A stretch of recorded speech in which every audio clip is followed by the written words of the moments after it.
மகா சிவராத்திரி ஈசனுடன் ஓர் இரவு வருகின்ற 26ஆம் தேதி மாலை 6 மணிக்கு ஈசா யோகா மையம் Kovai.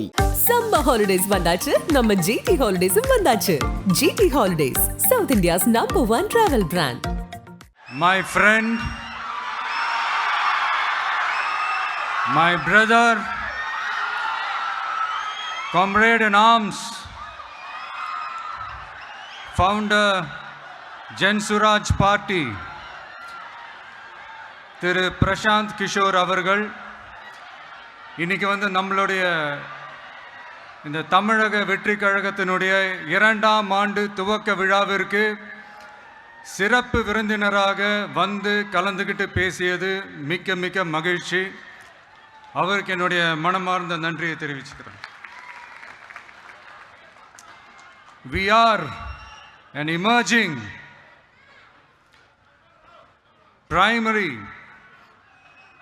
political force in Tamil Nadu politics with a firm commitment to create history in the upcoming 2026 assembly elections of Tamil Nadu, like 1967 and 1977 assembly elections of our state. Without compromising our party's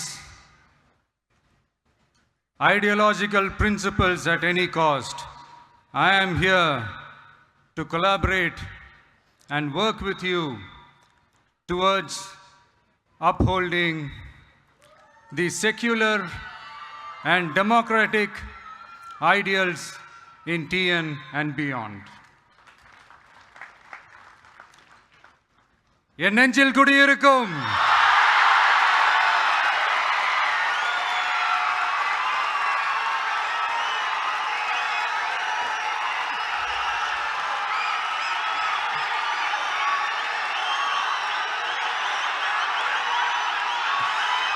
என்னுடைய தோழர்கள், தோழிகள்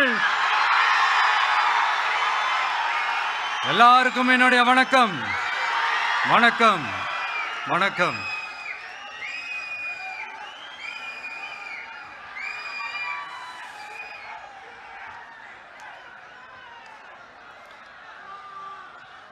இந்த அரசியல்னாலே வேற level தான்ல.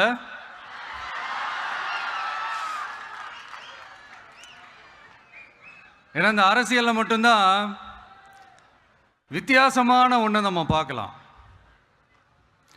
யார் யாரை எப்போ எதிர்ப்பாங்கன்னே நமக்கு தெரியாது. யார் யாரை எப்போ ஆதரிப்பாங்கன்னே நமக்கு தெரியாது. அதை கணிக்கவே முடியாது. அதனால தான் இந்த அரசியலில் மட்டும் முன்னாடிலாம் சொல்லி நம்ம கேள்விப்பட்டிருப்போம், நிரந்தர நண்பனும் நிரந்தர எதிரியும் இல்லைன்னு சொல்லுவாங்க. அரசியலுக்கு யார் வேணாலும் வரலாம், அது ஒரு ஜனநாயக உரிமைன்னு சொல்லுவாங்க. ஆனால் மக்களுக்கு ரொம்ப ரொம்ப பிடிச்சி போன ஒருத்தன் அரசியலுக்கு வரான்னா அதை கண்டிப்பாக நல்லவங்க எல்லாம் வரவேற்பாங்க. ஆனால் ஒரு சில இந்த அதிகார இல்லை அது வேணாம், ஒரு சில பேருக்கு மட்டும் கொஞ்சம் எரிச்சல் வரத்தானே செய்யும். அது இருக்கும் தானே. என்னடா இவன் திடீர்னு ஒருத்தன் என்ட்ரி கொடுத்துட்டானே, இது வரைக்கும் நாம சொன்ன பொய்யெல்லாம் நம்பிக்கிட்டு மக்கள் நமக்கு ஓட்டு போட்டுக்கிட்டு இருந்தாங்களே. ஆனா இப்ப இவன் சொல்றதெல்லாம் பார்த்தா மக்கள் மனசுக்கு ரொம்ப நெருக்கமா வேற இருக்குது. அதுவே நமக்கு ஒரு பெரிய நெருக்கடியாகவும் இருக்குது. இவனை என்ன பண்ணலாம், என்ன செய்யலாம், எப்படி இவனை இது பண்ணலாம், க்ளோஸ் பண்ணலாம்.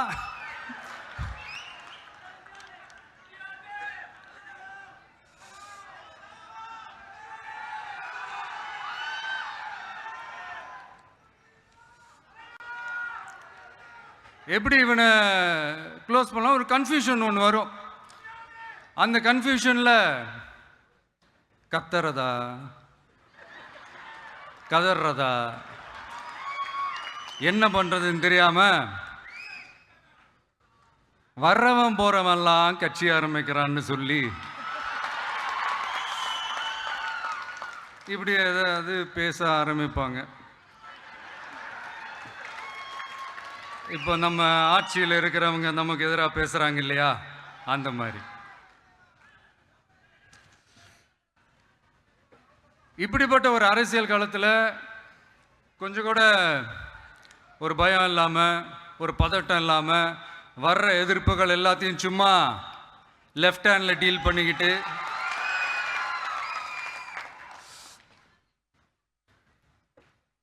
ஏதோ நம்மளுடைய தமிழக வெற்றி கழகம் முதலாவது ஆண்டை கடந்து இப்போ 2வது ஆண்டில் அடி எடுத்து வைக்கிறோம். இந்த ஒரு காலகட்டம் தான் மிக முக்கியமான ஒரு காலகட்டம். ஏன்னா ஒரு அரசியல் கட்சிக்கு ஒரு பெரிய பலமே அந்த கட்சியினுடைய கட்டமைப்பு தான். அதுதான் அந்த கட்சியினுடைய ஒரு வேறு மாதிரி, ஒரு அடிப்படை பலமே அதுதான். ஒரு ஆலமரம் மாதிரி ஒரு கட்சி ஒன்று வளரணும்னா அதுக்கான அந்த வேர்களும் விழுதுகளும் ஸ்ட்ராங்காக இருக்கணும் இல்லையா? அப்படி தான் நம்மளுடைய இந்த அமைப்பை பலப்படுத்துகிற ஒரு வேலையை தான் இப்போ நம்ம செஞ்சுக்கிட்டு இருக்கிறோம். தமிழ்நாடு முழுக்க மாவட்ட நிர்வாகிகள் எல்லாரையும் தேர்ந்தெடுத்து அறிவிச்சிட்ருக்கிறோம்.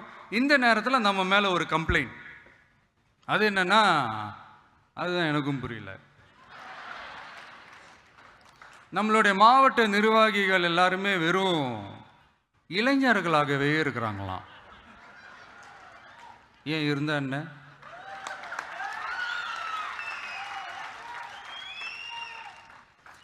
அறிஞர் அண்ணா அவர்கள் கட்சி ஆரம்பிச்சப்பா அவர் பின்னாடி நின்னதும், புரட்சி தலைவர் எம்ஜிஆர் அவர்கள் கட்சி ஆரம்பிச்சப்பா அவர் பின்னாடி நின்னதும் வெறும் இளைஞர்கள் தான்.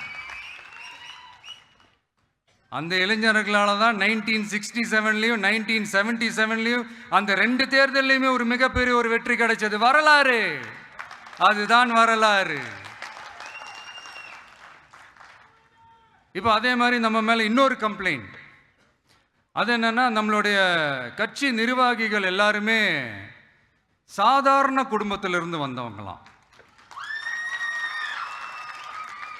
அதே தான் இங்கேயும் கேட்குறேன், ஏன் வரக்கூடாதா?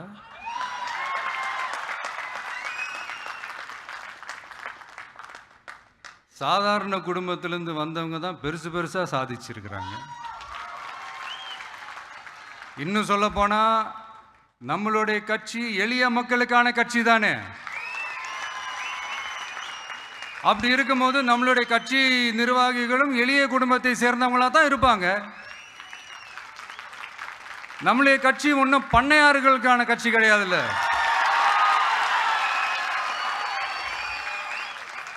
முன்னாடிலாம் அந்த காலத்தில் பண்ணையாருங்க தான் பதவியில் இருப்பாங்க. இப்போ கொஞ்சம் உள்டா மாறிடுச்சு, பதவியில் இருக்கிறவங்களாம் பண்ணையாரா மாறிடுறாங்க.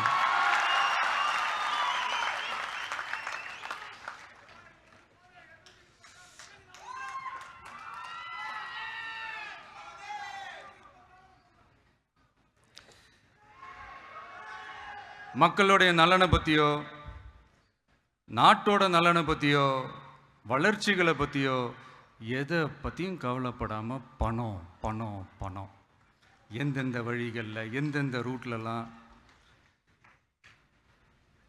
இப்படிப்பட்ட இந்த மைண்ட் செட் உள்ள இந்த பண்ணையார்களை அரசியலை விட்டே அகற்றுவது தான் நம்மளுடைய முதல் வேலை.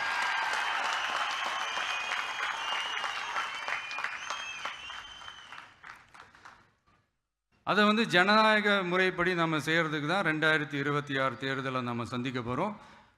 அந்த தேர்தலை சந்திக்க ரொம்ப ரொம்ப முக்கியமான விஷயம் பூத் லெவல் ஏஜென்ட்ஸ், BLA அப்படின்னு சொல்லுவாங்க. அது ரொம்ப ரொம்ப முக்கியம். ஏன்னா நீங்கள் பார்த்தீங்கன்னா தமிழ்நாட்டில் அந்த பெரிய பெரிய கட்சிகளுக்கு தான் அந்த BLAலாம் ரொம்ப ஸ்ட்ராங்காக இருக்கும்னு சொல்லுவாங்க. ஒரு அப்ராக்சிமேட்டாக ஒரு 69,000 பூத்ஸ் இருக்குது. அது எல்லாத்துக்குமே பூத் ஏஜென்ட்ஸாக நம்மளுடைய கட்சி தோழர்களை தான் நியமிக்க போகிறோம். கூடிய சீக்கிரமே பூத் கமிட்டி மாநாடுன்னு ஒன்று நடத்த போகிறோம். அன்னைக்கு தெரியும் தமிழக வெற்றி கழகம் எந்த ஒரு பெரிய கட்சிக்கும் கொஞ்சம் கூட சளைச்சதில்லைன்னு. அன்னைக்கு தெரியும் தமிழக வெற்றி கழகம் தமிழ்நாட்டில் முதல் சக்தியா, முதன்மை சக்தியா, பவர்ஃபுல்லாக இருக்குதுன்னு அன்னைக்கு ப்ரூவ் ஆகும்.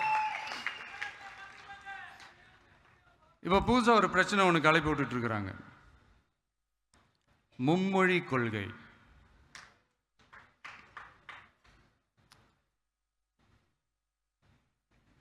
அதாவது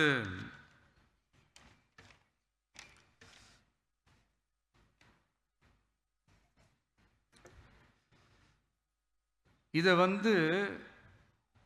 இங்கே செயல்படுத்தலைன்னா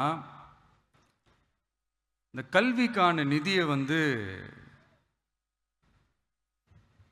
நம்மளுடைய மாநில அரசுக்கு கொடுக்க மாட்டாங்களாம். இந்த எல்கேஜி யூகேஜி பசங்க சண்டை போட்டுப்பாங்க தெரியுமா, அந்த மாதிரி கொடுக்க வேண்டியது அவங்களோட கடமை, இங்கே இவங்க வாங்க வேண்டியது இவங்களுடைய உரிமை. ஆனால் இவங்க 2 பேரும் இங்கே எவ்வளோ சீரியஸாக ஒரு பிரச்சனை ஓடிக்கிட்டு இருக்கு.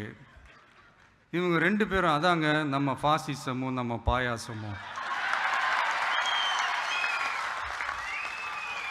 அதான் நம்ம அரசியல் இனிமையும் கொள்கை இனிமையும். 2 பேரும் என்ன பண்ணுறாங்கன்னா 2 பேரும் பேசி வச்சுக்கிட்டு இந்த செட்டிங்லாம் பண்ணி வச்சுக்கிட்டு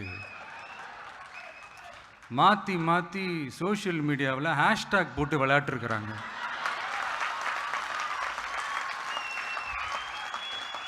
இங்கே என்ன நடந்துக்கிட்டு இருக்கு, அதாவது இவங்க 2 பேரும் அடிச்சுக்கிற மாதிரி அடிச்சுப்பாங்களாம்.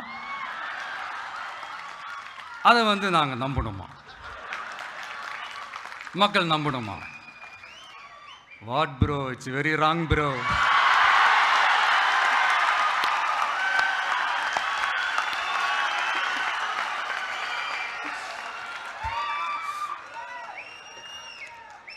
இதுக்கு நடுவில் நம்ம பசங்க உள்ள பூந்து அங்கே ஒரு சம்பவம் ஒன்று பண்ணிட்டு டக்குன்னு வெளியே வந்துடுறது. டிவி கே ஃபார் டிஎன் அப்படின்னு சொல்லி. யார் சார் நீங்களா, எங்க சார் இருக்கிறீங்க? ஸ்லீப்பர் செல்ஸ் மாதிரி.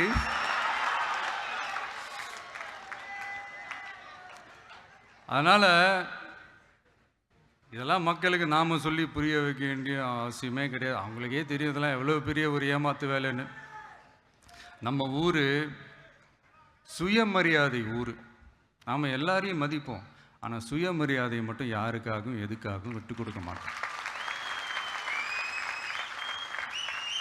நாம் எல்லா மொழிகளையும் மதிப்போம், அதில் மாற்றுக்கிறதே கிடையாது. தனிப்பட்ட முறையில் யார் வேணாலும் எந்த ஸ்கூலில் வேணாலும் படிக்கலாங்க. உனக்கு எந்த மொழி வேணுமோ, எப்போ கற்றுக்கணுமோ, உனக்கு எப்போ தோணுதோ கற்றுக்கலாம். அதெல்லாம் அவங்கவுங்களுடைய தனிப்பட்ட ஒரு உரிமை. ஆனால் கூட்டாட்சி தத்துவத்தை மீறி மாநில தன்னாட்சி உரிமைக்கு எதிராக ஒரு மாநில அரசின் மொழி கொள்கையை, கல்வி கொள்கையை கேள்விக்குறியாக்கி வேறு ஒரு மொழியை வலுக்கட்டாயமாக திணிச்சா, அதுவும் அரசியல் ரீதியாக திணிச்சா எப்படி ப்ரோ?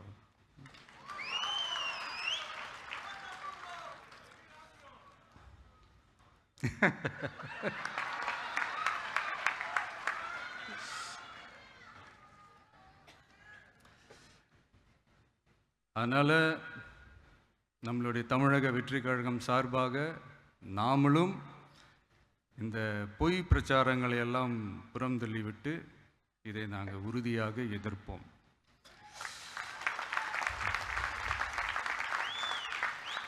கான்ஃபிடென்ட்டாக இருங்க, நல்லதே நடக்கும், வெற்றி நிச்சயம். மீண்டும் சந்திக்கும் வரை நன்றி, வணக்கம். மகா சிவராத்திரி ஈசனுடன் ஓர் இரவு வருகின்ற 26ஆம் தேதி மாலை 6 மணிக்கு ஈசா யோகா மையம், கோவை. சம்மர் ஹாலிடேஸ் வந்தாச்சு, நம்ம ஜிடி ஹாலிடேஸும் வந்தாச்சு. GT Holidays, South India's number 1 travel brand.